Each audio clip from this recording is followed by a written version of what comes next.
The coffee had gone cold in my travel mug 3 hours ago, but I kept taking sips anyway. Anything to stay alert. 14 hours. That's how long I'd been at St. Mary's Hospital, elbows deep in surgeries and emergency consults. 29 years old, and I couldn't remember the last time I'd slept more than 4 hours straight.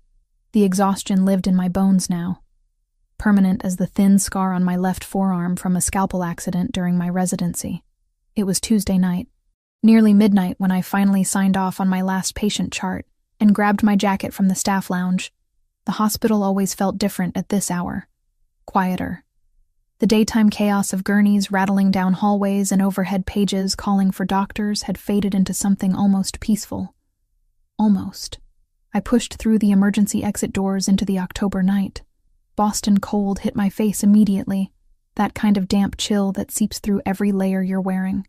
The parking lot stretched out before me, half empty under flickering yellow security lights that had needed replacing for months. I'd parked in the back corner near the maintenance shed because I'd arrived at 6 that morning when the closer spots were already taken by the night shift nurses. My Honda waited for me in the distance, a faithful companion that had seen better days. The paint was faded. There was a dent in the passenger door from where someone had hit me in a grocery store parking lot 2 years ago. And the check engine light had been on for 3 months. But it ran. That was all that mattered. I made it halfway across the asphalt before I realized I'd forgotten my umbrella in the lounge. Again. I was always forgetting things lately. Keys, my phone, to eat lunch. The small details that normal people remembered without thinking. The sky opened up without warning. Rain came down in sheets so thick I could barely see 10 feet ahead. October in Boston meant weather that changed its mind every 5 minutes. Sunshine to downpour in the span of a heartbeat. I started running, keys jangling in my jacket pocket, scrubs already soaked through. The fabric clung to my skin, cold and uncomfortable. Water ran down my neck, into my collar, down my spine. My sneakers slapped against wet pavement. That's when my shoe caught on something. Maybe a crack in the asphalt. Maybe just my own clumsiness after being on my feet for 14 straight hours. My ankle twisted. I went down hard. The impact knocked the wind out of me. My knees slammed into concrete first, then my palms scraped against rough asphalt as I tried to catch myself. Pain shot up my legs, sharp and immediate. My scrubs tore at the knees. I felt skin split, felt the sting of cuts opening. I stayed there, kneeling in a puddle in an empty parking lot at midnight. Rain pouring down my neck and soaking through my hair. My hands burned where I'd scraped them. My knees throbbed. And something inside me just broke. Not broke like a bone snapping. Broke like a dam finally giving way after holding back too much pressure for too long. I cried. Not the quiet, dignified kind of crying you do in bathroom stalls between surgeries when you lose a patient. Not the controlled tears you let slip when you're alone in your car after a particularly hard day. The ugly kind. The kind that comes from somewhere deep in your chest and claws its way out whether you want it to or not. Sobs that hurt my ribs. Tears that mixed with rain until I couldn't tell which was which. My whole body shook with it. 2 years. It had been 2 years since I lost her. Maria Grimaldiro. 62 years old. Scheduled mitral valve repair. Routine as these procedures go. I'd done it dozens of times before. The surgical team had gone over every detail that morning. Her charts were perfect. No red flags. No concerning history beyond the valve issue we were there to fix. Everything went according to plan until it didn't. Sudden cardiac arrest. No warning. No reason that made sense. Her heart just stopped responding. One moment the monitors were beeping steadily, showing normal rhythm. The next, the flatlined scream that every surgeon dreads. I did everything right. I shocked her. Once. Twice. 3 times. Administered every drug in the book. Epinephrine. Atropine. Pushed them myself when the nurses weren't fast enough. Started chest compressions until my arms burned and sweat dripped into my eyes despite the cold of the operating room. The attending physician took over when I started losing my grip. My hands were shaking too badly. We tried for 40 minutes. 40 minutes of fighting for her life while her body gave up piece by piece. While the color drained from her skin, and the monitors kept screaming that awful flatline sound that would haunt me forever. She died on my table, under my hands. While I was supposed to be saving her, the hospital review board cleared me, called it an unforeseeable complication, acute myocardial infarction secondary to undiagnosed coronary artery disease that hadn't shown up on any of her pre-surgical scans. Not my fault, they said. Nothing I could have done differently, they assured me. Statistics supported them. Sometimes patients just died. Sometimes hearts gave out for reasons no one could predict.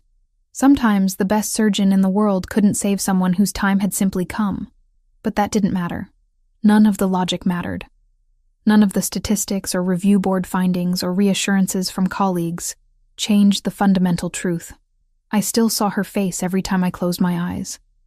Still felt the weight of her not breathing. Still heard the flatline in my dreams. Still woke up at 3 a.m. replaying every decision I'd made in that operating room, searching for the moment I could have done something different. I'd saved 43 patients since Maria died. 43 hearts that kept beating because I knew exactly where to cut, where to stitch, how to repair what was broken. I'd performed complex procedures that other surgeons wouldn't attempt, saved people who shouldn't have survived, built a reputation as one of the best cardiothoracic surgeons at St. Mary's despite being younger than most of my colleagues. But none of that erased her. Maria Grimaldiro, 62. Mother. Someone's whole world, gone because I couldn't save her. Eventually the rain slowed. My knees screamed in protest when I finally stood up. Blood seeped through the torn fabric of my scrubs, mixing with rainwater. I limped to my Honda, fumbled with the keys because my hands wouldn't stop shaking, and collapsed into the driver's seat. Water dripped from my hair onto the upholstery. My hands left bloody streaks on the steering wheel. I sat there for a long time. Engine off. Just breathing. Just trying to remember how to be a person instead of a broken thing kneeling in a parking lot. The drive home took 20 minutes. I lived in a small apartment in Dorchester, 1 bedroom, barely furnished. I'd moved there after my parents died in that car accident when I was 19. Just me and Tyler now, my little brother. Though at 23, he wasn't so little anymore. He had his own place near Boston University where he was finishing his economics degree. We talked maybe once a week, texted more often than that. He was the only family I had left. The only person in the world who remembered what our mom's laugh sounded like. Who knew that our dad used to make terrible jokes at the dinner table. Who understood what it felt like to lose everything at once and have to keep living anyway. I parked in my assigned spot, grabbed my purse, trudged up 3 flights of stairs because the elevator was broken again. My apartment smelled stale when I opened the door. I'd forgotten to take out the trash before my shift. Had forgotten to open windows. Had forgotten to do a lot of things because my brain was too full of other people's hearts to remember my own life. I stripped off my wet scrubs in the bathroom, examining my scraped knees in the mirror. They'd need cleaning. Probably bandages. I stood under a scalding shower until my skin turned pink, and the water finally ran clear instead of tinged with blood. Put on an old sweater that had belonged to my dad and leggings that had holes in them. Made chamomile tea that I didn't drink. It sat on the coffee table, steam rising into the darkness of my living room. I curled up on my secondhand couch, wrapped in a blanket that smelled like the lavender detergent I always used. Stared at the wall until 3 a.m. Sleep wouldn't come. It never did when the guilt got this bad. At 3:15 I gave up, grabbed my laptop from the coffee table and opened it. The screen's blue light hurt my eyes in the darkness. My fingers moved on autopilot, typing the same search I'd typed every week for the past 2 years. Maria Grimaldiro obituary. The page loaded. I read it again even though I'd memorized every word by now. Every comma. Every capital letter. Maria Teresa Grimaldiro, 62 of Boston, passed away unexpectedly on October 15th. Beloved mother of Lucas. Devoted friend to many. Known for her generous spirit and warm heart. Maria spent her life caring for others, volunteering at St. Anthony's Church and supporting local charities. She will be deeply missed by all who knew her. Services held at St. Anthony's Church. Burial at Oak Ridge Cemetery. I'd gone to her funeral. Stood in the back of the church where no one would recognize me. Watched her family grieve from a distance. Saw her son, A man about my age with dark hair and darker eyes, standing at the front pew with shoulders so rigid they looked like they might snap. He never cried, just stood there, stone-faced, while person after person came up to offer condolences he clearly didn't want. I'd left before the burial. Couldn't watch them lower her casket into the ground. Couldn't face what I'd done. But tonight, staring at that obituary for what felt like the 100th time, something shifted. The address of Oak Ridge Cemetery was listed at the bottom, 40 minutes outside Boston. I'd known it was there all along, but I'd never gone. The thought formed slowly, like dawn breaking after a long night. I could go. Right now, before my shift started at 8. I could see where she was buried. Maybe say the apology I should have said 2 years ago. Maybe find some small piece of peace. I didn't let myself think about it too long. Thinking led to talking myself out of things, to finding reasons why it was a bad idea, to staying paralyzed in guilt forever. I changed into jeans and a clean sweater, wincing as the fabric brushed against my scraped knees, grabbed my jacket, shoved my phone and keys into my purse, left my apartment without looking back. Boston was quiet at 4 a.m, a different city than the one I knew during daylight hours. Streetlights reflected off wet pavement, creating pools of yellow light in the darkness. A few other cars drove past. A man walked his dog on the sidewalk. The world felt suspended, waiting for the sun. I stopped at a 24-hour grocery store on my way out of the city. The fluorescent lights inside were painfully bright after the darkness. An exhausted cashier barely looked at me as I paid for the first flowers I saw. White lilies. They seemed appropriate, clean, respectful. The kind of flowers you brought to someone's grave when you were the reason they needed a grave in the first place. The drive to Oak Ridge took exactly 38 minutes. I counted. Watched the city give way to suburbs, then to stretches of road lined with bare trees. October had stripped most of them already. They stood like skeletons against the pre-dawn sky. The cemetery gates were open when I arrived. No one else was there. Just rows and rows of headstones stretching out under a gray sky that promised more rain later. The grounds were immaculately maintained, grass cut short, paths swept clean. Trees planted at regular intervals to provide shade during summer months. I drove slowly through the grounds, searching for the section listed in the obituary.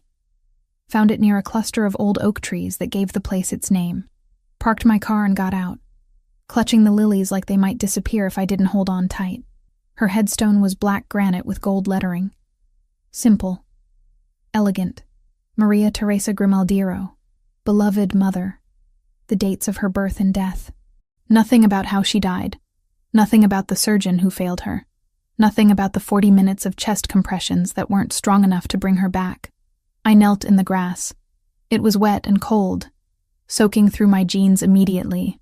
I didn't care. The pain in my scraped knees flared up again, but I ignored it. "I'm sorry," I whispered. My voice cracked on the words. "I'm so sorry I couldn't save you." The words hung in the air, inadequate, pathetic, but they were all I had.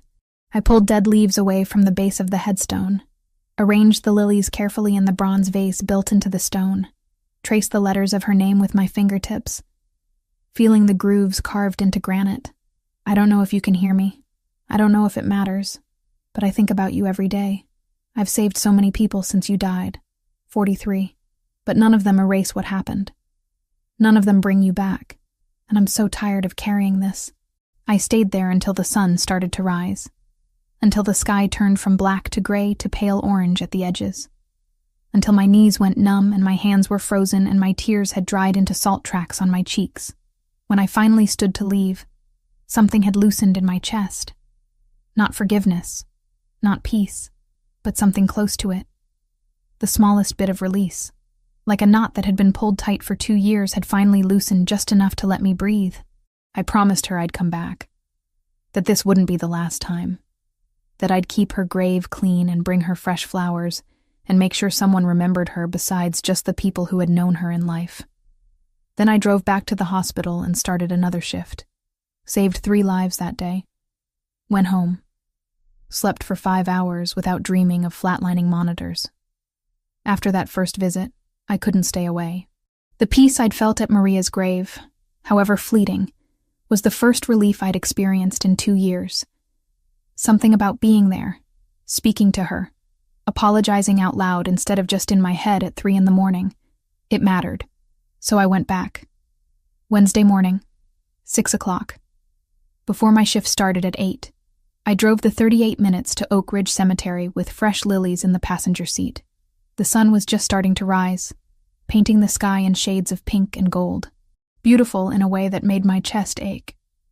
I found her grave easily this time, knelt in the grass, which was slightly drier than it had been during that first rain-soaked visit, removed the wilted flowers from the bronze vase, replaced them with fresh ones, cleaned the headstone with the sleeve of my jacket until the black granite shone.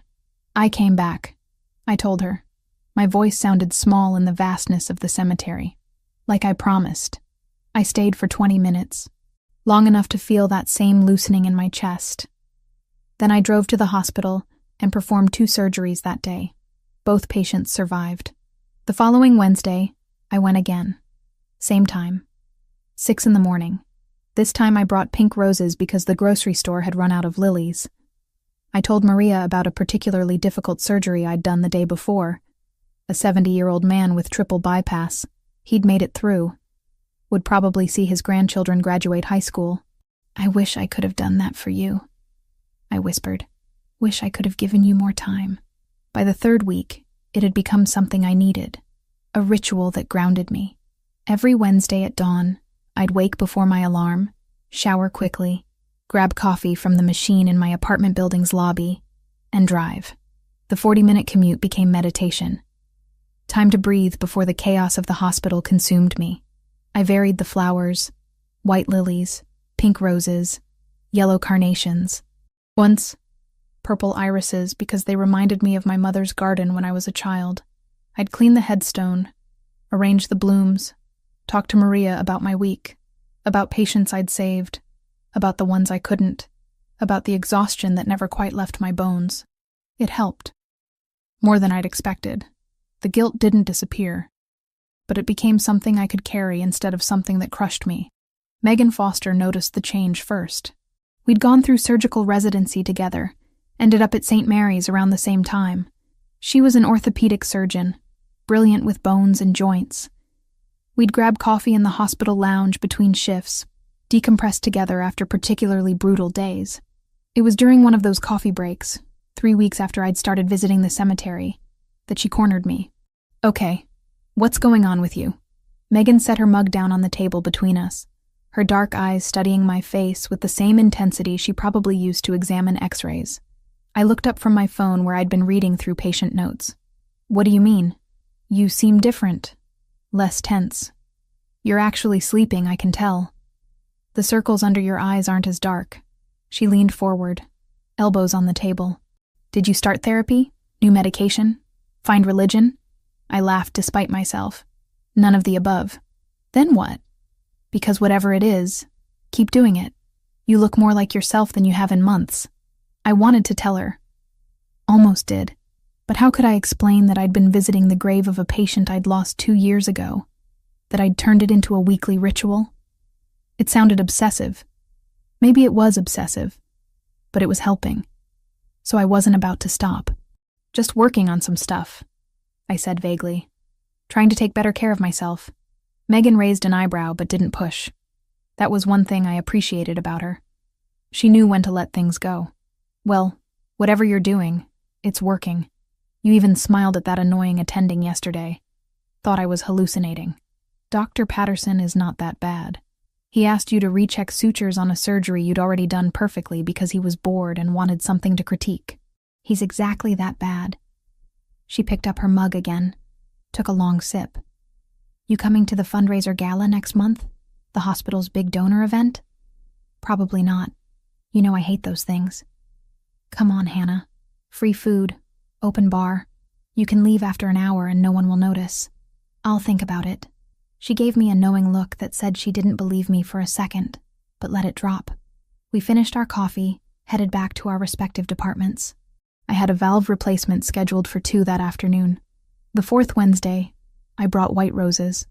It was early November now, cold enough that I could see my breath in the air. I'd worn a heavier jacket, wrapped a scarf around my neck. The cemetery was beautiful in autumn, trees ablaze with red and orange leaves, the morning mist hanging low over the grounds. I went through my routine, removed old flowers, placed new ones, wiped down the headstone, settled into the grass despite the cold seeping through my jeans. Getting close to the anniversary, I told Maria, 2 years since you died, since I failed you. I don't know if it gets easier. Everyone says time heals, but I think maybe it just teaches you how to live with the scars. A bird sang somewhere nearby. The wind rustled through the oak trees. Otherwise, silence. I stayed longer than usual that morning. Almost 40 minutes. Didn't want to leave. There was something peaceful about this place. Something that let me breathe in a way I couldn't anywhere else. When I finally stood to go, my legs had gone stiff from sitting in the cold. I stretched, wincing as my knees protested. Turned to walk back to my car. That's when I saw the SUV. Black, expensive looking. Parked about 50 yards away near another cluster of graves. I hadn't noticed it when I'd arrived. Must have pulled up while I was lost in conversation with Maria's headstone. I didn't think much of it. Other people visited loved ones here. Of course, there would be other cars. I climbed into my Honda, started the engine, let it warm up for a minute before pulling away. The next Wednesday, it rained. Torrential downpour that started the moment I stepped out of my apartment building. I stood there holding my keys, looking up at the dark sky, debating whether to skip my visit for the first time since I'd started, but I knew I wouldn't. Couldn't. Breaking the routine felt wrong, like I'd be failing Maria all over again. So I grabbed my jacket with the hood, the one that was supposedly waterproof but leaked at the seams, and drove to the cemetery anyway. The rain was so heavy I could barely see the road, had to slow to 30 miles an hour on the highway. What should have been a 38-minute drive took almost an hour. I'd stopped at a different grocery store this time, one that was open early. They didn't have my usual flowers. I ended up with pink roses. Not my first choice, but they'd have to do. The cemetery was deserted when I arrived. Of course it was. Any sane person was home in bed, not driving through a storm to talk to a headstone. But I'd stopped pretending I was sane about this a while ago. I parked close to Maria's section, killed the engine, sat there for a moment watching rain hammer against my windshield, took a deep breath. Then I grabbed the roses and got out. The water soaked through my supposedly waterproof jacket within seconds. Rain ran down my neck, plastered my hair to my skull, turned my jeans heavy and cold. I trudged across the grass, shoes squelching with every step. Maria's grave looked lonely in the storm. The flowers I'd left last week were beaten down by rain. I knelt in the mud, not caring anymore about staying dry. I was already drenched. "Sorry about the pink roses," I said, raising my voice to be heard over the downpour. "They were out of lilies. Seems like everyone's buying flowers today." I pulled the dead flowers from the vase, set them aside, arranged the new roses carefully despite my numb fingers. Then I just knelt there, rain pouring down, and let myself feel everything I'd been holding back all week. I'm so tired, Maria. So tired of carrying this, of feeling like I failed you. I know you probably wouldn't want me to torture myself like this, but I can't stop, can't let go. The rain kept falling. Thunder rumbled somewhere in the distance. I don't know how long I stayed like that. Long enough for my knees to go numb. Long enough for the cold to seep into my bones. Long enough that when I finally heard footsteps approaching through the mud, I didn't react at first. Then a shadow fell across me. I looked up slowly, rain dripping into my eyes. A man stood beside me, tall, dark hair slicked back from the rain. Wearing an expensive black suit that somehow still looked immaculate despite the storm, he held a massive umbrella, the kind that could shelter 3 people. But he wasn't offering to share it. He was just standing there, staring down at me with eyes so dark they were almost black, intense in a way that made my heart stutter. I froze. My hand was still on Maria's headstone, fingers pressed against the cold granite. "How did you know her?" His voice was quiet, controlled, but there was something underneath it. Something sharp. I should have stood up, should have said something, but my brain had short-circuited. Because I recognized him. Not his face, exactly, but I knew who he was. The man from her funeral. The one who'd stood at the front pew with shoulders like iron. Her son. My voice came out as barely a whisper. I cleared my throat, tried again. I was her doctor. His expression didn't change. Just kept looking at me with those dark, unreadable eyes. Her doctor. Yes. I finally forced myself to stand, though my legs were shaking. From cold or fear or both. I was. Her doctor. Before she... I couldn't finish the sentence. Before she died. Before I let her die. Before I failed to save her. He studied me for a long moment. Rain continued to pour down around us. I was shivering now, teeth starting to chatter, but I couldn't look away from him. You come here often, he said. Not a question. A statement. How did he know that? Had he seen me before? This is the first time in the rain. Something flickered in his eyes. Too quick to identify. You should get out of the storm. You'll get sick. Then he turned and walked away. Just like that. Didn't introduce himself. Didn't ask my name. Didn't demand to know why I'd been visiting his mother's grave every week for a month. I stood there, frozen, watching him disappear into the rain. Watching him climb into that black SUV I'd seen last week. Watching him drive away without looking back. My heart was pounding. Hands trembling. And it wasn't from the cold anymore. I stumbled back to my car, soaked through, started the engine with shaking fingers. Blasted the heat, but I couldn't stop shivering. He'd known I came here often, which meant he'd seen me before. Had he been watching? Following me? Or did he come here too, to visit his mother, and we'd just never crossed paths until today? I should have asked his name. Should have explained myself better. Should have done something other than stand there like an idiot, while he looked at me with those dark, knowing eyes. By the time I got back to my apartment, I was shaking so hard I could barely get my key in the lock. I peeled off my wet clothes, stood under a scalding shower until feeling returned to my fingers, changed into dry sweats, and made tea I actually drank this time. But I couldn't stop thinking about him, about the way he'd looked at me, about the controlled intensity in his voice when he'd asked how I knew her, about the fact that he'd walked away without demanding answers, without accusing me of anything, without revealing whether he knew what had happened to his mother. I called in sick to the hospital. Told them I had a migraine. Spent the rest of the day on my couch, wrapped in blankets, unable to stop replaying that encounter in my head. The next morning, I woke to my phone buzzing. A text from Megan. You okay? HR said you called in sick. That's not like you. I stared at the message for a long time before typing back. Fine. Just needed a day. I'll be in tomorrow. She responded immediately. Want me to bring you soup? I'm off at 6. I'm good. Thanks, though. I wasn't good, but I didn't know how to explain what was wrong. Didn't know how to put into words the fear that had settled in my chest. The fear that Maria's son knew exactly who I was. Knew that I was the surgeon who'd failed to save his mother.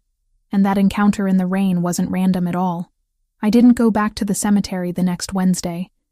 Told myself it was because I had back-to-back surgeries scheduled. Told myself I needed a break from the routine. But the truth was simpler and more pathetic. I was scared. Scared of running into him again. Scared of those dark eyes that seemed to see through me. Scared of what he might know. Megan noticed my distraction during a procedure on Thursday afternoon. I was assisting her on a complex knee reconstruction. My usual steady hands fumbling with the retractors. You okay over there? She asked, glancing at me over her surgical mask. Fine. Just tired. You sure? Because you've been spacing out all week. Want to grab dinner after this? Talk about whatever's going on? Can't. Have an early morning tomorrow. It wasn't a lie. I did have an early surgery scheduled. But I also didn't want to talk about the man at the cemetery. Didn't want to explain why I'd been visiting my dead patient's grave every week. Didn't want to see the judgment in Megan's eyes. The following Thursday night, everything changed. I was finishing up paperwork in the doctor's lounge when my pager went off. Trauma Bay 3. Gunshot wound. All hands on deck. I ran. That's what you do when trauma pages you. You don't walk, you don't think. You just run. The emergency department was chaos when I arrived. Paramedics wheeling in a gurney at full speed. Blood everywhere. Nurses shouting. The attending barking orders. Male, approximately 30 years old, single GSW to the abdomen, entry wound lower right quadrant, no exit wound, BP dropping, heart rate 130 and climbing. I snapped on gloves, moved to the patient's side. His face was pale, lips tinged blue, shock setting in. We needed to move fast.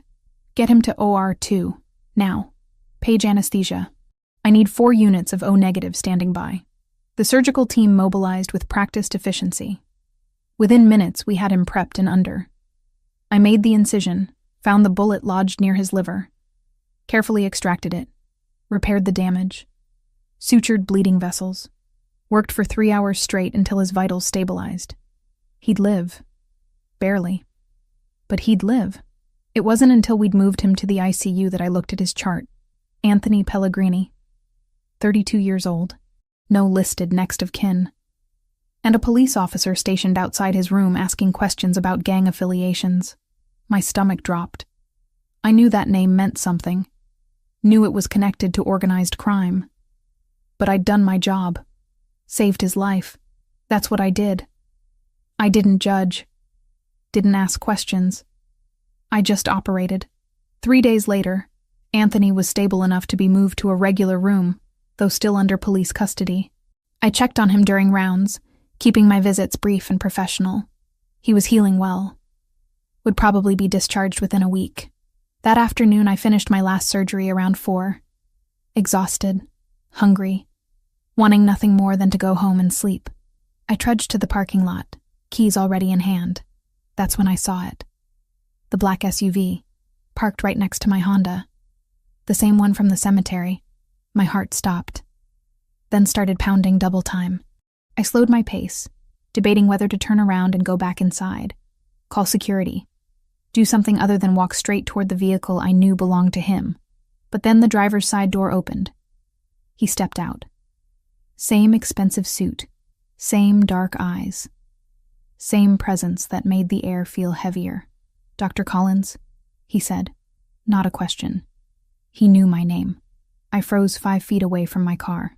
"How do you know who I am?" "I make it my business to know things." He closed the distance between us in 2 strides. Not threatening. Just direct. "We need to talk." "About what?" "About Anthony. My cousin. The man you operated on 3 days ago." Of course. Of course Anthony was related to him. Because my life had apparently decided to become a series of increasingly uncomfortable coincidences. "Your cousin is doing well. He should make a full recovery." "I know. I've been getting updates from the nursing staff." He studied my face with that same intensity I remembered from the cemetery. "You saved his life. That's my job. Not all doctors would have worked as hard on someone like Anthony. Someone the police were waiting to arrest the moment he woke up. I treat all my patients the same. Mr. Grimaldiro. Lucas Grimaldiro." The name hit me like a physical blow. Maria's son. I'd known it, of course. But hearing him say it out loud made it real. "I see you remember," he said quietly. "Your mother. I was there when she—" I couldn't finish the sentence. "I know. I looked into it after I saw you at her grave. Found the surgical records. Read the review board findings. Understood what happened." My throat closed up. He knew. He knew I was the surgeon who'd failed to save his mother. And now he was standing in front of me in a hospital parking lot, talking about how I'd saved his cousin. "I'm sorry," I whispered. "I'm so sorry about your mother." "Why do you go there? Every Wednesday morning? Why do you visit her grave?" "Because I failed her. Because I think about her every single day. Because I need to apologize even if she can't hear me." Lucas was quiet for a long moment. Then, unexpectedly, he said, "She didn't suffer." "What?" "When she died. You told me that at the cemetery. That it was quick, that she didn't suffer." His jaw tightened. "I was in Chicago when it happened. Business trip I couldn't postpone. By the time I got back, she was already gone. I never got to say goodbye. Never got to thank her for everything she did for me. I've been carrying that guilt for 2 years. That's not the same as... Isn't it? You blame yourself for not saving her. I blame myself for not being there. We both carry something we can't fix. He pulled something from his jacket pocket. A business card. Black with gold lettering. Just a phone number. If you ever need anything, Dr. Collins, anything at all, call me. Why would I need to call you? Because you saved my cousin's life when you didn't have to. Because you visit my mother's grave every week and bring her flowers. Because people who do those things deserve to have someone looking out for them. He pressed the card into my hand. Thank you. For trying to save her. For not giving up. Then he turned and walked back to his SUV. Got in. Drove away. Left me standing there holding a business card and trying to process what had just happened. He'd thanked me. The son of the woman I'd failed had just thanked me. I got in my car, hands shaking, and just sat there for a long time. The card felt heavy in my palm. I should throw it away. Should want nothing to do with Lucas Grimaldiro or his family or whatever world they operated in that involved cousins getting shot in police custody. But I didn't throw it away. I slipped it into my wallet. Told myself it was just because it would be rude to toss it immediately. Told myself I'd never actually call that number. Drove home. Made dinner I didn't eat. Lay in bed staring at the ceiling until 3 a.m. Finally got up. Grabbed my laptop. Searched his name properly this time instead of just reading his mother's obituary. Lucas Grimaldiro. Businessman. Owns several legitimate enterprises. Real estate. Restaurants. Import-export. But underneath the surface, whispers. Connections to organized crime. The Grimaldiro family. Boston's Italian Mafia. Territory disputes. Violence handled quietly and efficiently. I should have been terrified. Should have reported the encounter to someone. Should have stayed far away from anything connected to that world. Instead, I thought about how he'd looked when he said his mother didn't suffer. About the grief in his eyes that matched my own. About the fact that he'd thanked me instead of blamed me. 2 days later, I went back to the cemetery. Early morning. Gray sky threatening rain. I brought white roses this time and knelt in front of Maria's grave like I always did. Your son came to see me, I told her. Lucas, he's not what I expected. He thanked me. Even though I couldn't save you, he thanked me. The wind rustled through the oak trees. A bird called somewhere in the distance. I don't know what to do with that, I admitted.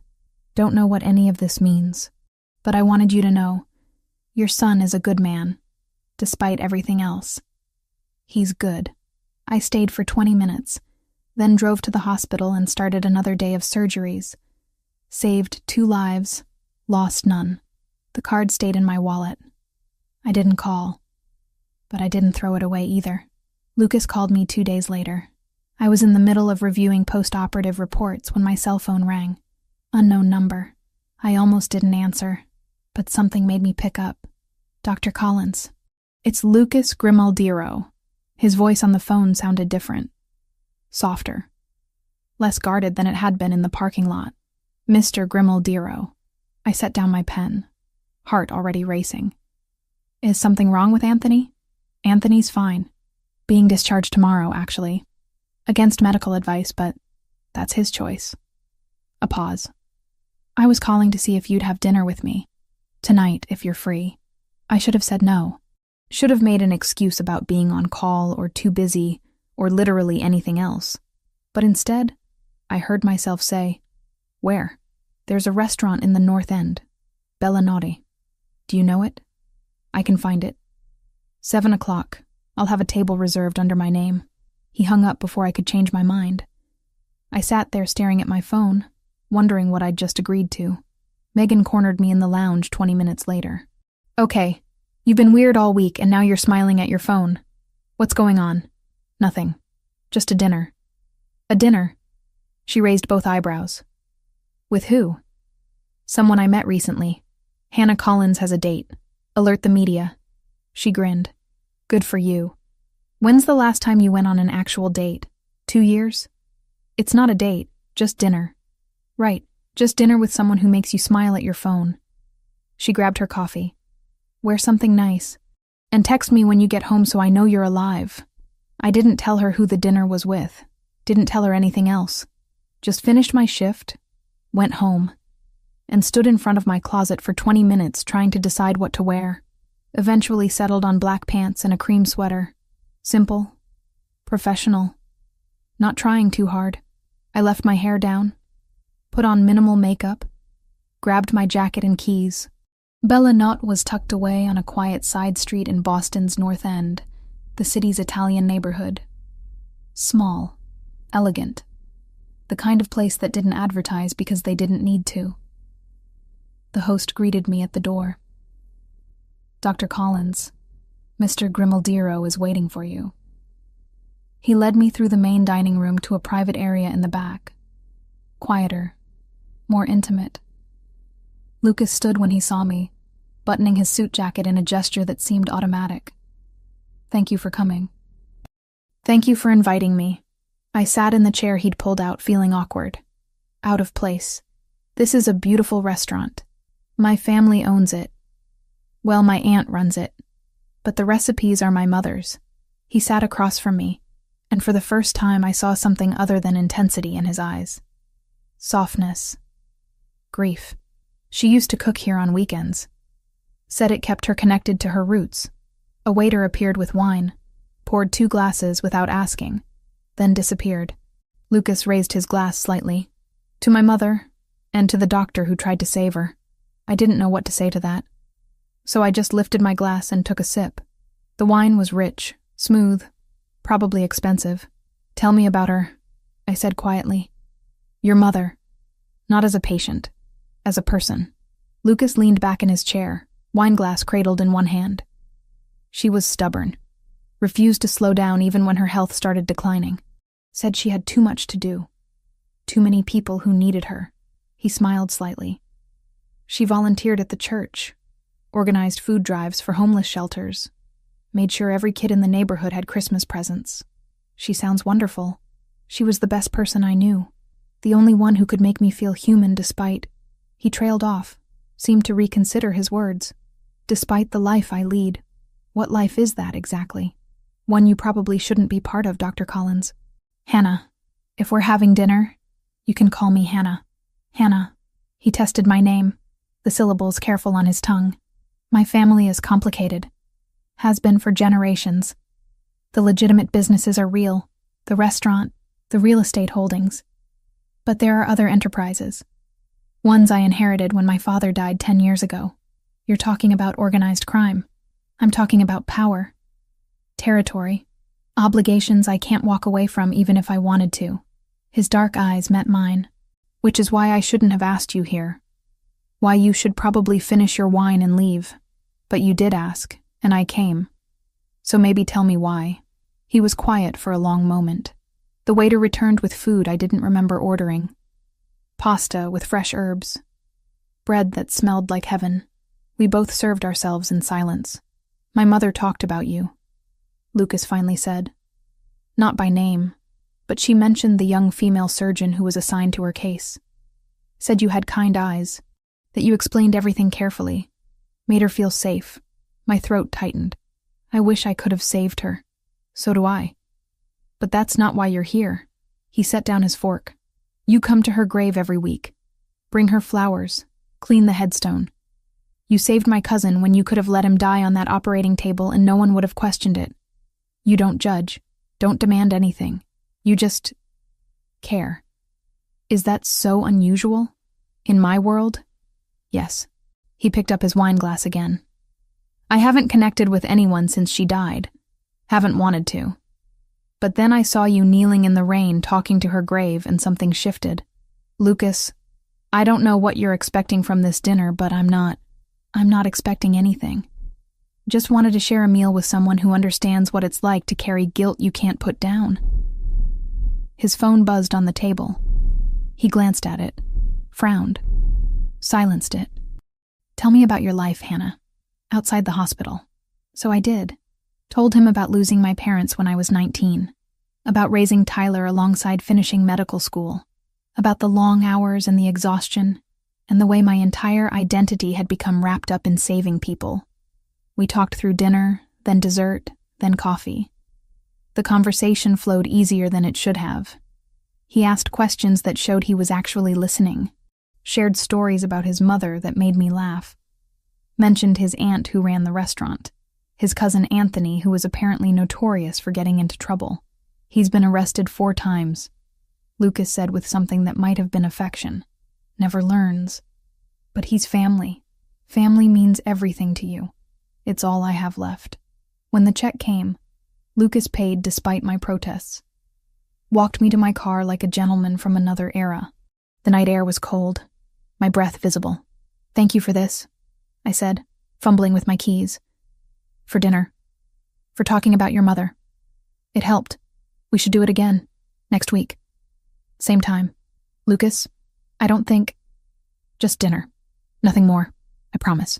He stepped closer, not touching, but near enough that I could feel his warmth. "I know this is complicated. No, you shouldn't be anywhere near me. But I'd like to see you again." Every rational thought in my head screamed to say no, to walk away from this man and whatever darkness surrounded him. But standing there in the cold Boston night, looking into eyes that reflected the same grief and loneliness I felt, I couldn't make myself refuse. "Okay. Next week." He smiled. Actually smiled. It transformed his face from hard and dangerous to something almost boyish. "Next week, then. Drive safe, Hannah." I got in my car, started the engine, watched him walk back toward the restaurant in my rearview mirror. My hands were shaking, not from fear, from anticipation. I texted Megan when I got home like I'd promised. "Home safe. Dinner was good." She responded immediately. "Just good? Need details tomorrow." I didn't give her details. Didn't tell her that I'd had dinner with a man connected to organized crime. Didn't mention that I'd agreed to see him again. Just went to bed and lay awake thinking about Lucas's smile and the way he'd said my name. The following Wednesday, I went back to the cemetery. Found Lucas already there, standing beside his mother's grave with fresh roses. White ones. Same as mine. "We keep meeting here," he said without turning around. "Seems to be a pattern." I knelt beside him, placed my flowers next to his. "Do you come every week too?" "When I can. Business doesn't always allow it." He crouched down, traced his mother's name on the headstone. "Thank you for last night. For listening. Thank you for inviting me." We stayed there together for 20 minutes. Not talking. Just existing in shared grief. When we finally stood to leave, Lucas caught my hand. "Same restaurant. Same time. This week. You're persistent." "I know what I want, Hannah. And I want to know you better." He let go of my hand, walked to his SUV, drove away. Left me standing there with a racing heart, and the certain knowledge that I was walking into something I didn't fully understand. But I went anyway. That night, and the next week, and the week after that. 6 dinners turned into something I looked forward to more than I wanted to admit. The call came at 2 a.m. I was deep in sleep when my phone started vibrating on the nightstand, pulling me out of dreams I wouldn't remember. I fumbled for it in the darkness, squinting at the screen. Unknown number. I almost declined, but something made me answer. Maybe instinct. Maybe the part of me that was always a doctor, always on call, always ready for emergencies. "Hello?" "Hannah," Tyler's voice, shaking, terrified. "Hannah, I need help." I sat up so fast my head spun. "Tyler? What's wrong? Are you hurt? I'm at the police station. They're saying I owe money. A lot of money. These guys, they came to my apartment and they said if I don't pay $20,000 by tomorrow, they're going to..." His voice cracked. "Hannah, I'm scared." My heart stopped. $20,000. "What did you do?" "It was just a poker game. Some guys from school said it was casual, just for fun. But it wasn't casual and I kept losing, and they said I could pay them back later. But now they want it all at once, and I don't have it." Words tumbling out in a panicked rush. "I'm so sorry. I'm so sorry. I didn't mean for this to happen." I closed my eyes, trying to think through the fear. Who are these people, Tyler? I don't know. Russians, I think. One of them had an accent. "Hannah, what do I do?" Russians. My mind immediately went to the Bratva, the Russian organized crime network I'd read about when researching Lucas. This was bad. This was very bad. "Okay, listen to me. Did they hurt you?" "No. But they said..." He took a shaky breath. "They said if I don't have the money by Friday, they'll break my legs. Maybe worse." Friday. That gave us 48 hours. I had $8,000 in my savings account. Money I'd been putting aside for years, barely scraping by to save anything at all. The bank wouldn't give me a loan. I'd already tried for a car loan last year and been denied due to my student debt. I didn't have family with money. Didn't have anyone I could ask for help. Except I did. I had Lucas's card in my wallet. Had kept it there for 5 weeks now, telling myself I'd never use it. Stay at the police station until they kick you out. Then go straight home and lock your door. Don't open it for anyone. I'll figure something out. Hannah, I'm so sorry. I know. Just stay safe. I'll call you in a few hours. I hung up. Sat there in the darkness of my bedroom with my heart pounding and my hands shaking. $20,000. 48 hours. My little brother's legs, maybe his life. I pulled out my wallet. Found Lucas's business card, black with gold numbers. Stared at it for a long time. It was 3 a.m. Insane to call anyone at this hour, but Tyler's terrified voice kept echoing in my head. I dialed before I could change my mind. Lucas answered on the second ring. His voice was alert. No trace of sleep. Hannah, I'm sorry to call so late. I need help. The words came out strangled. It's my brother. He's in trouble. Where are you? Home. But Tyler's at the police station in Cambridge.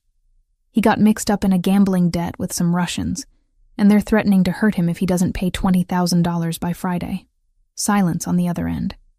Then, I'll be at your apartment in 20 minutes. Text me the address.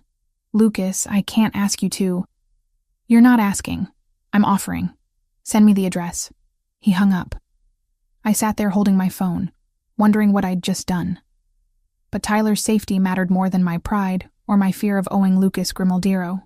I texted him my address, then scrambled to make myself presentable, changed out of my pajamas into jeans and a sweater, pulled my hair into a ponytail, paced my living room for 18 minutes until headlights appeared outside my building. The black SUV parked in front. Lucas climbed out, still in a suit despite the hour. I buzzed him up, opened my apartment door before he could knock. Thank you for coming. He stepped inside, taking in my small apartment with a single sweeping glance. Tell me everything. So I did. Told him about Tyler's call, the poker game, the threats. Lucas listened without interrupting, his expression growing darker with each detail. How much can you cover yourself? He asked when I finished. 8,000. That's all I have saved. I'll handle the rest. Lucas, I can't just take $12,000 from you. You're not taking it. You're accepting help. He pulled out his phone, made a call, spoke in rapid Italian to whoever answered, then hung up and looked at me. The debt will be cleared by noon tomorrow. Tyler's safe. I felt my knees go weak. Just like that? Just like that.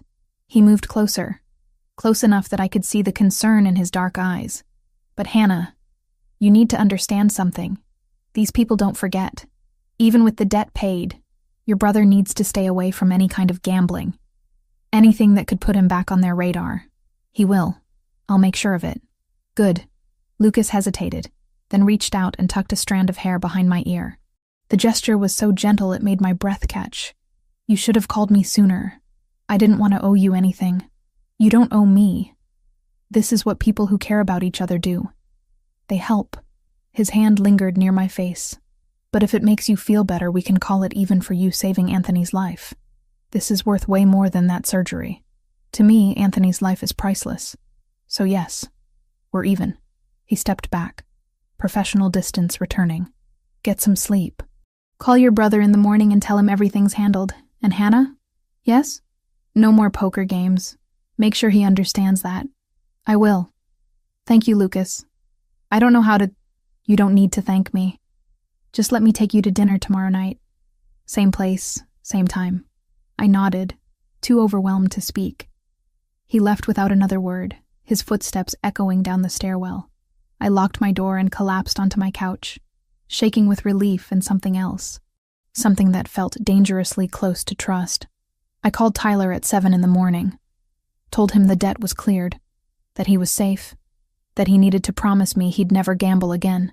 He cried, promised, thanked me over and over. How did you get the money? He asked. I have a friend who helped. What kind of friend has $12,000 just lying around? The kind who owns restaurants and real estate. Don't worry about it. Hannah, I'll pay you back. I swear. As soon as I graduate and get a job, I'll pay back every cent. Just focus on graduating. And Tyler, stay away from poker games. Stay away from anything that even looks like trouble. I will. I promise. I love you. I love you too. That night, I met Lucas at Bella Knott as promised. He was already seated when I arrived. Wine poured, a slight smile on his face when he saw me. Tyler's okay? He asked as I sat down. Shaken up, but okay. He wants to meet you, to thank you. That's not necessary. It is to him. You saved his life, Lucas. Or at least saved him from having his legs broken. I made a phone call. That's all. He sipped his wine. The bratva won't bother him again. I made sure of it. I wanted to ask how. Wanted to know what kind of power Lucas wielded that he could make Russian mobsters back off with a single phone call. But I was also afraid of the answer. I need to find a way to pay you back. I said instead. No, you don't. $12,000, Lucas. That's not nothing. To me, it is. He leaned forward. Hannah, I don't want your money. What I want is for you to stop carrying everything alone. You take care of everyone. Your patients, your brother. But who takes care of you? I manage. You shouldn't have to just manage. His hand covered mine on the table. Warm. Solid. Let me help carry some of the weight. That's all I'm asking. I looked down at our hands. At the way his fingers curled around mine like it was the most natural thing in the world.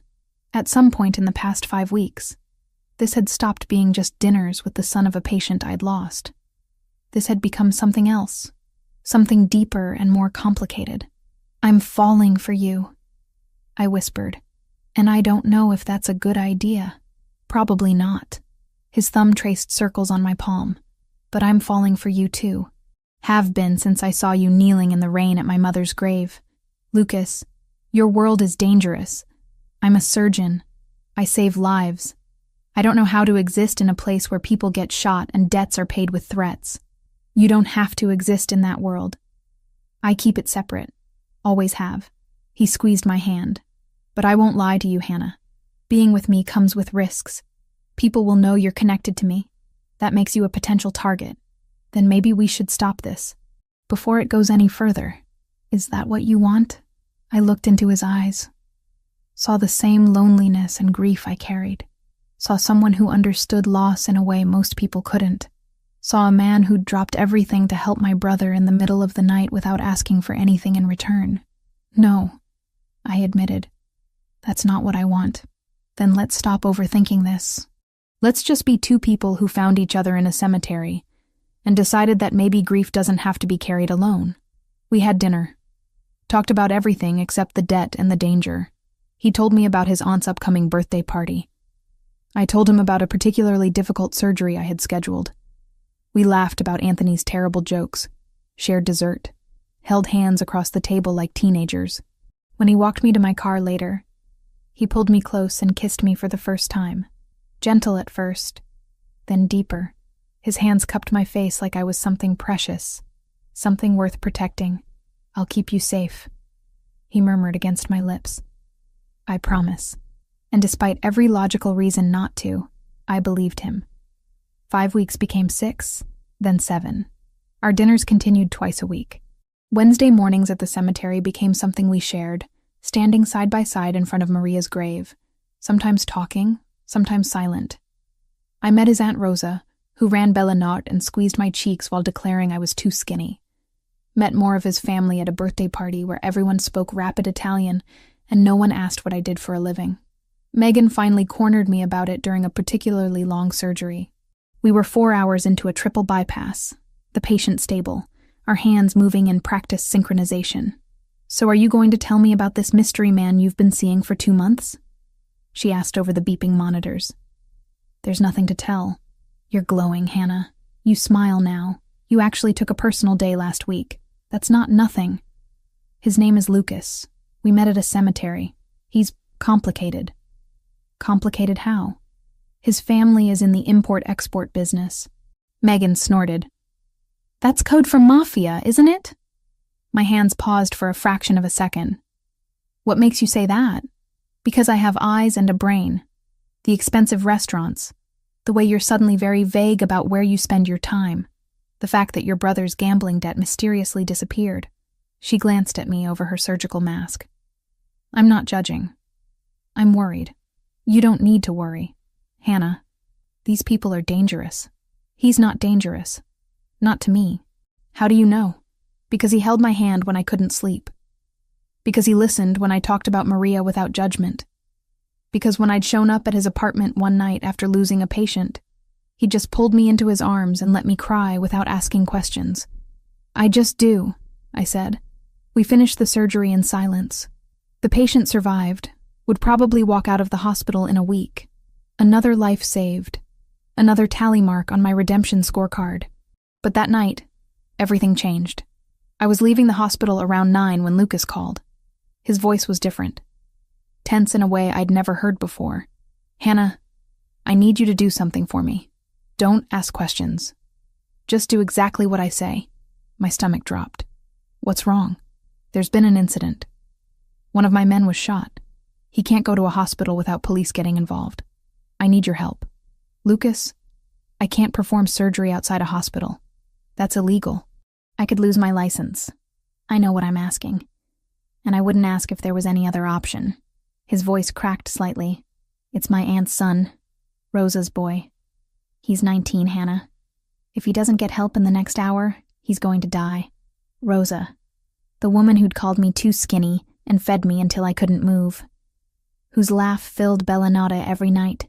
Who'd lost her husband 5 years ago and lived for her children. Where are you? He gave me an address in Quincy.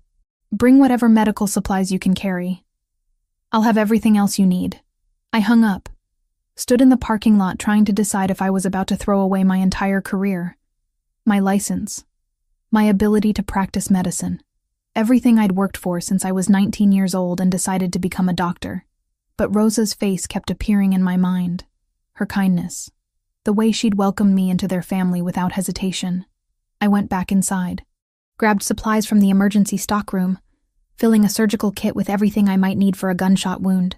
Antibiotics, sutures, local anesthetic, surgical tools. Anyone who checked would know what I'd taken. But I'd worry about that later. I used my attending badge to sign out the kit under the trauma cash umbrella, standard in mass casualty overflow, so if pharmacy audited the drawers, the pull would read as a legitimate standby restock.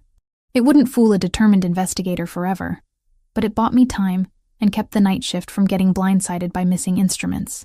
The drive to Quincy took 25 minutes. The address was a house on a quiet street. Lights on inside, an SUV parked in the driveway. Lucas met me at the door before I could knock. Thank you for coming. Show me the patient. He led me through a modest living room into what looked like a converted bedroom. The boy, and he was just a boy despite being 19, lay on a table covered in plastic sheets. His face was pale, lips tinged blue, shock setting in fast. What's his name? I asked, setting down my kit. Marco. He's losing a lot of blood. I moved to Marco's side, assessed the wound. Entry point in the right lower abdomen, no exit wound. The bullet was still inside, probably lodged near his liver. This was bad. This was very bad. I need everyone out except Lucas. And I need better light. The room cleared. Lucas positioned lamps around the makeshift operating table. I scrubbed my hands in a nearby sink, snapped on gloves, took a steadying breath. This is going to be rough. I've never operated outside a hospital before. If something goes wrong, I trust you, Lucas said simply. I made the incision. Found the bullet fragment lodged dangerously close to the hepatic artery. Carefully extracted it with forceps, my hand steady despite my racing heart. Repaired the damage to surrounding tissue. Checked for internal bleeding. Sutured layer by layer. 2 hours. It took 2 hours of the most intense surgical work I'd ever done. When I finally stepped back, Marco's color had improved. His vitals were stabilizing. He needs antibiotics, monitoring. If he develops a fever or shows any signs of infection, he needs a real hospital. He'll have round-the-clock care. I'll make sure of it. Lucas's hand settled on my shoulder. You saved his life. I looked down at my blood-covered hands. At the makeshift operating room. At the illegal surgery I'd just performed. I violated every ethical code I've ever sworn to uphold. You saved a 19-year-old kid who made a stupid mistake. What mistake? What happened to him? Territory dispute. Wrong place, wrong time. Lucas guided me to a bathroom. Helped me wash the blood off. The people responsible will be dealt with. What does that mean? It means you don't need to worry about it. His hands were gentle as he cleaned blood from my fingers. I keep that part of my life away from you. I always will. Lucas, I just performed illegal surgery on a gang member. I'm already involved. No, you're a doctor who saved a life, that's all. But we both knew it wasn't that simple. I'd crossed a line tonight, used my medical skills to help Lucas's organization, became complicit in whatever world he operated in. When we left the house 2 hours later, after I'd checked on Marco one final time and given detailed care instructions, I was exhausted, shaking. Lucas drove me back to my car at the hospital, his hand finding mine across the center console. "I'm sorry I put you in that position," he said quietly. "Will this happen again? I'll do everything in my power to make sure it doesn't." "That's not a no." "No, it's not." He pulled into the hospital parking lot, killed the engine, turned to face me. "Hannah, if you want to walk away from this, from me, I'll understand. What I'm asking you to be part of is complicated and dangerous and unfair." I thought about Rosa, about Marco, barely older than Tyler, about Lucas's hands cleaning blood from mine with such care, about Maria's grave and shared grief, and the way he'd saved my brother without hesitation. "I'm not walking away," I heard myself say, "but I need you to promise me something. Anything. No more lies. If something's happening, if there's danger, you tell me. I'm either in this or I'm not. I can't be half in." Lucas cupped my face in his hands, kissed me hard. Desperate. "You're in. All the way in. And I'll do everything I can to keep you safe." I went home that night and lay in bed until dawn, wondering what I'd gotten myself into, wondering if saving one life was worth compromising everything else. But when I closed my eyes, all I could see was Marco's color returning, his breathing stabilizing, his life continuing because I'd been there. I'd saved him. Whatever else happened, whatever consequences I faced, I'd saved him, and maybe that was all that mattered. The days after Marco's surgery blurred together. I went through the motions at the hospital, performing surgeries with steady hands while my mind replayed that night over and over. The blood, the makeshift operating table, the way Lucas had looked at me afterward, like I'd done something heroic instead of something that could cost me my medical license.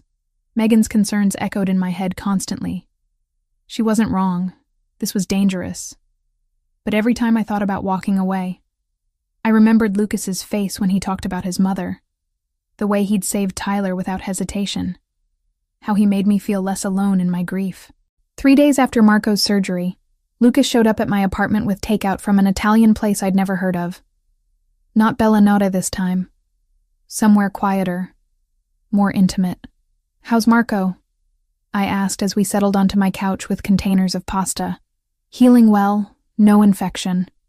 He wants to thank you personally, but I told him that's not happening." "Good." I twirled pasta around my fork. "Lucas, we need to talk about what happened." "I know." He set down his food, turned to face me fully. "I put you in an impossible position, asked you to compromise everything you believe in, and I'd do it again if it meant saving Rosa's son. But I understand if that makes you want to walk away." "I don't want to walk away. That's what scares me." I met his eyes. "I should want to. Should be horrified by what I did. But when I think about Marco dying on that table because I refused to help, I can't regret it. You're a good person, Hannah. Too good for my world. Stop saying that. I'm not some innocent caught up in your darkness. I made a choice. I chose to save him. I chose you. I took his hand. But I need to know what I'm actually choosing. No more keeping me separate from your life. If we're doing this, I need the truth." Lucas was quiet for a long moment. Then he stood, walked to my window, looked out at the dark street below. "My family has been in Boston for 4 generations. Started with my great-grandfather running protection for Italian businesses in the North End. By the time my grandfather took over, we controlled half the neighborhood. My father expanded into legitimate businesses. But the other side never went away. What other side specifically? Gambling, mostly. Some import-export that isn't always legal.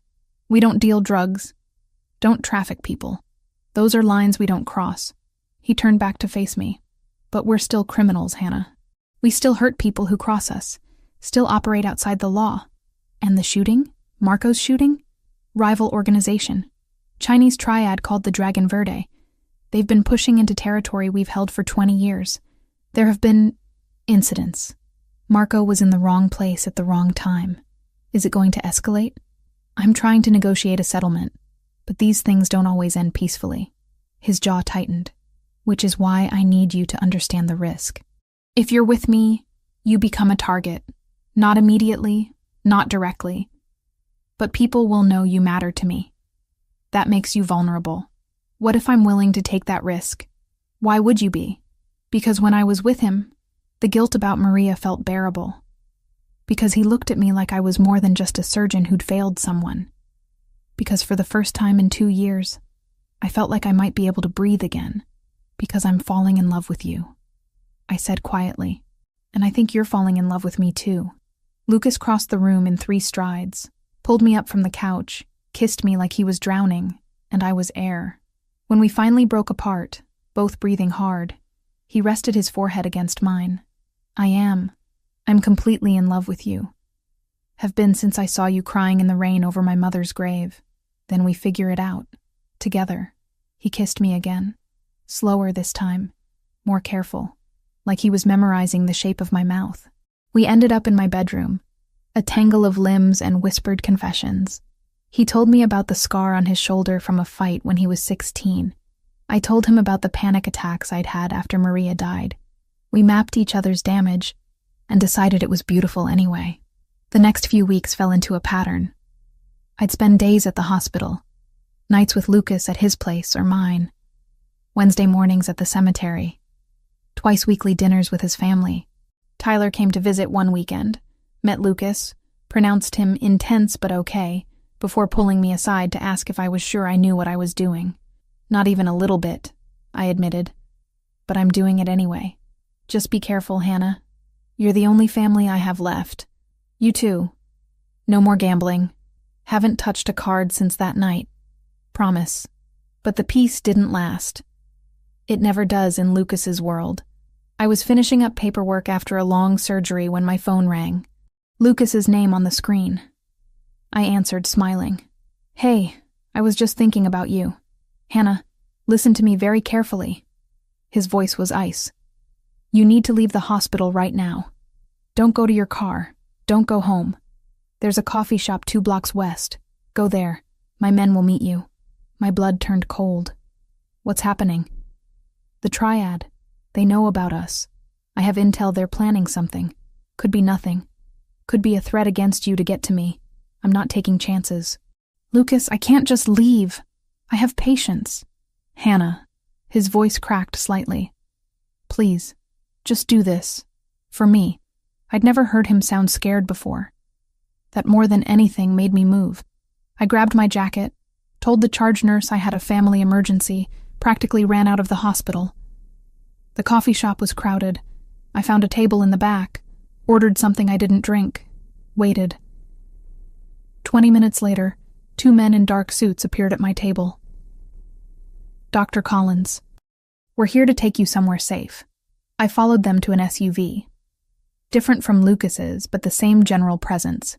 They drove me to a building in downtown Boston. Upscale apartment building. The kind with doormen and marble lobbies. Top floor. They led me inside. The apartment was huge. Floor-to-ceiling windows overlooking the city. Sleek, modern furniture. And Lucas, pacing near the windows with his phone pressed to his ear, speaking rapid Italian. He saw me, ended the call immediately, crossed the room to pull me into his arms. You're okay. I'm fine. What's going on? The triad made a move against one of my shipments. 3 of my men are dead. And they left a message. He pulled back, his face grim. They know about you. Sent photos of you leaving the hospital. Said they'd take what matters to me unless I back off their territory. My stomach dropped. They're threatening to kill me. They're threatening to try. They won't succeed. He cupped my face. You're staying here until this is resolved. This is my private apartment. No one knows about it except my most trusted people. You'll be safe. He'd already looped a friendly detective who only cared that I stayed alive long enough to testify if anything ever touched my side of the line.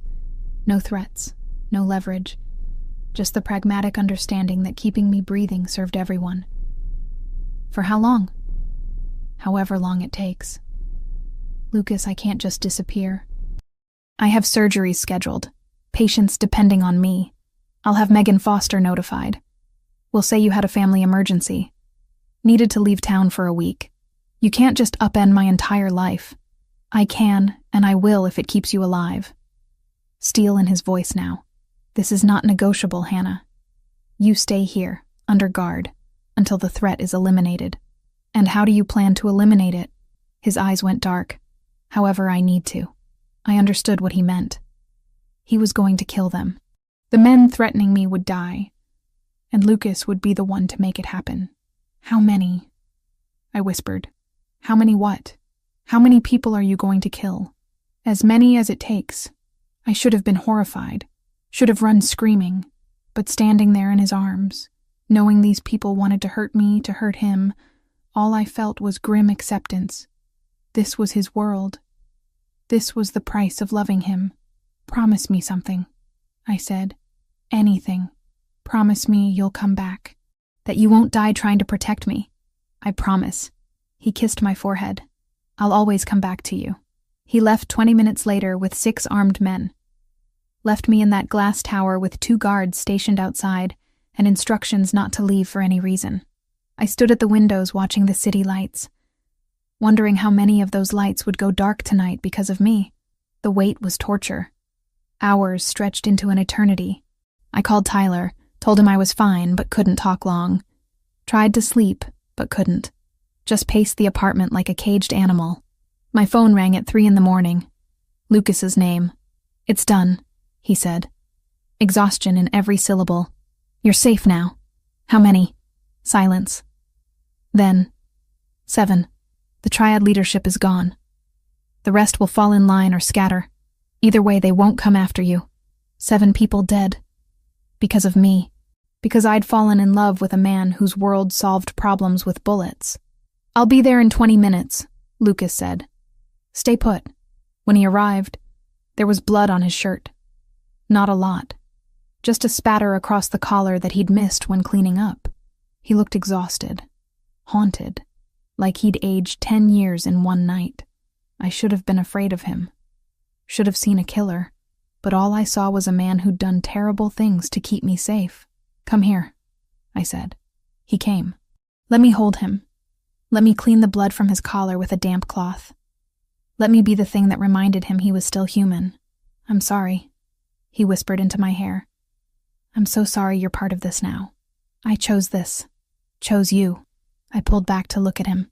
But Lucas, we can't keep doing this. I can't live waiting for the next threat.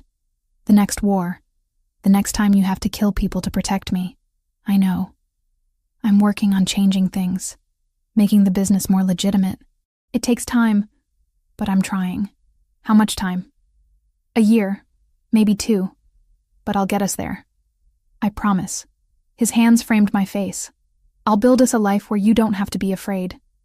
Where our children don't grow up in this world. Our children. He'd said it so casually. Like it was a given that we had a future. You think about that? I asked. Having kids with me? Every day. I kissed him. Slow and deep and desperate. Tasting the future he promised. The life we might have if we survived long enough to claim it. We made love in that glass tower as dawn broke over Boston. Gentle and fierce, and tinged with the knowledge that we'd crossed another line tonight. 14 people dead because of the territory war Lucas fought. And I loved him anyway. Maybe that made me broken. Maybe it made me complicit. But lying there in his arms as morning light spilled across the floor, all I could think was that I'd choose him again. Every time. Even knowing the cost. 3 months after the war with the triad ended, I moved out of my apartment in Dorchester. Lucas insisted I stay with him in his mansion in Beacon Hill. The place was enormous, 3 stories of brick and iron gates and security that made Fort Knox look casual, but it felt like a home. His home. And slowly, mine too. I resigned from St. Mary's 2 weeks after moving in. Couldn't reconcile the 2 halves of my life anymore. The doctor who saved everyone, and the woman who'd performed illegal surgery on a gang member, who loved a man responsible for 14 deaths. Megan tried to talk me out of it over coffee one last time. "You're throwing away your career," she said, concern etched across her face. "Everything you worked for since you were 19. I'm not throwing it away. I'm redirecting it." I'd thought about this carefully. Lucas's family foundation funds community clinics in the North End. They need a medical director, someone to oversee operations, hire staff, make sure people who can't afford regular health care get treatment. That's charity work, Hannah. You're one of the best cardiothoracic surgeons I've ever seen. And I'll still be a surgeon. Just at a clinic instead of a hospital. Still saving lives. Just different ones. She studied me for a long time. You love him that much? I do. More than I thought I could love anyone. Then I hope he deserves you. She squeezed my hand. Be happy, Hannah. And call me if you need anything. I promised I would. And when she texted the next morning, "Just checking on you," I answered for once, instead of letting the message sit until the worry turned into silence. Anything at all. The clinic work turned out to be exactly what I needed. Less pressure, more connection with patients. People who couldn't afford insurance, who worked 3 jobs just to feed their families. I treated everything from minor infections to serious cardiac issues. Set up a program for diabetic patients. Partnered with local hospitals for cases that needed more intensive care. Rosa worked there 2 days a week, handling administrative tasks and translating for Italian-speaking patients. Marco, fully recovered from his gunshot wound, started college with plans to become a physician's assistant. Tyler visited once a month, still uncomfortable with Lucas, but grateful for his sister's happiness. Wednesday mornings at the cemetery continued. Lucas and I would stand at Maria's grave together, sometimes bringing flowers, sometimes just standing in comfortable silence. The guilt had softened over the months, not disappeared.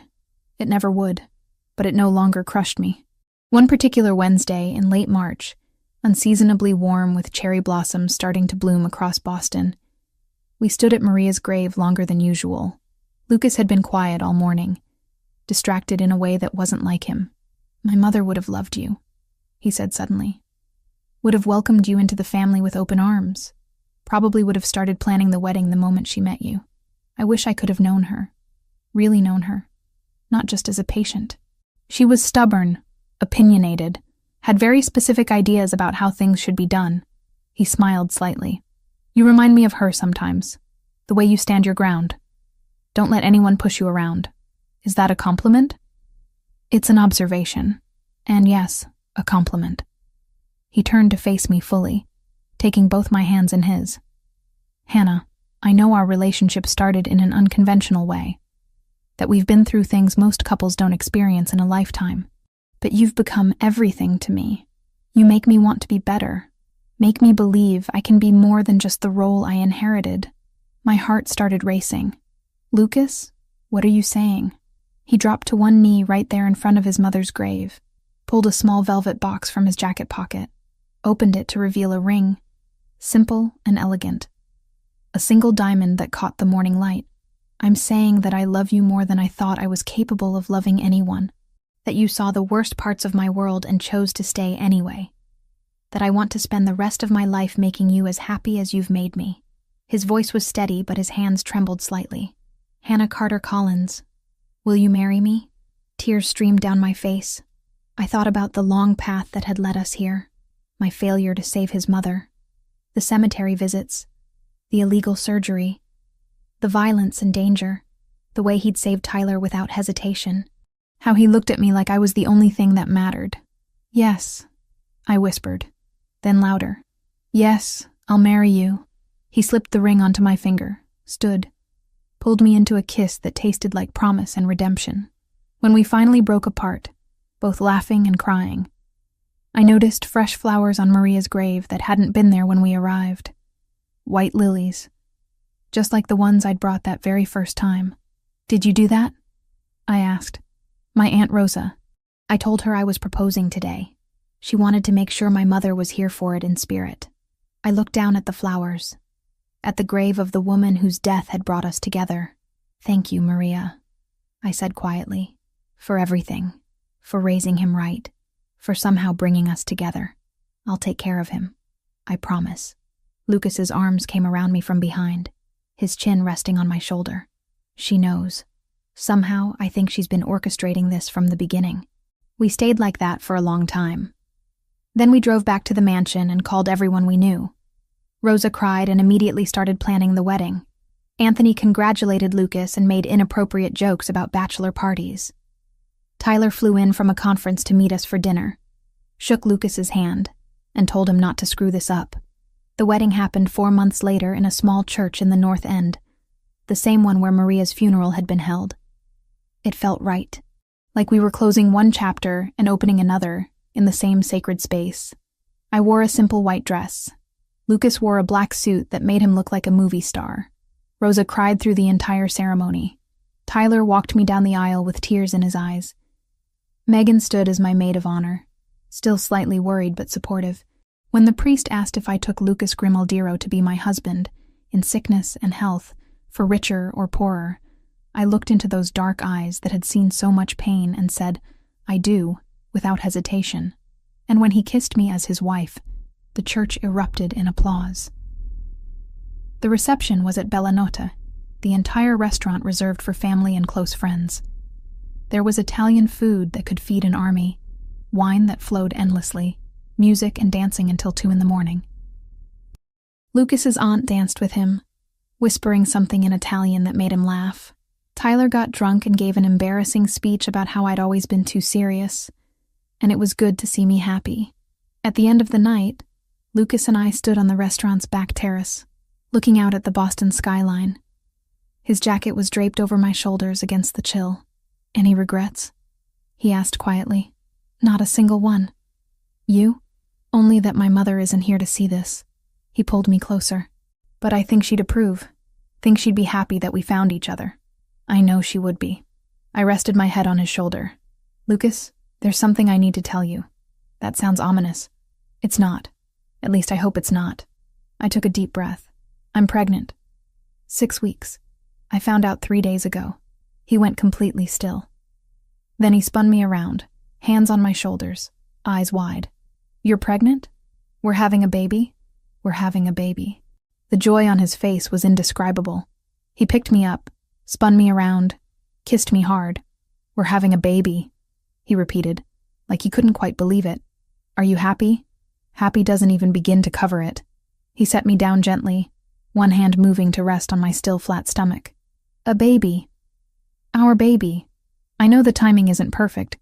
We just got married. The clinic is still getting established. The timing is perfect. Everything about this is perfect." He kissed me again. "I love you, Hannah Grimaldiro. You and our baby, more than anything in this world." 6 months later, standing in front of Maria's grave on a Wednesday morning in early autumn, I whispered the news to her. "I'm sorry I couldn't save you, but I promise I'll take care of your son and your grandchild. I'll make sure they know about you, about your kindness and your strength. You'll live on through us." Lucas knelt beside me, his hand covering mine on the headstone. "Thank you, Mama," he said quietly, "for everything, for teaching me what love looks like, for somehow bringing Hannah into my life, for giving me the chance to be better than I was." We stayed until the sun rose higher, until warmth touched our faces, until peace settled over us like a blessing. Then we left the cemetery hand in hand, ready to face whatever came next. Together. Always together. Life wasn't perfect. Lucas's world still had dangers, still had complications that would never fully go away. But we'd built something real from grief and guilt and second chances. Built a family, built a future, and standing there with his hand in mine, our child growing inside me, I knew I'd choose this life again, every single time.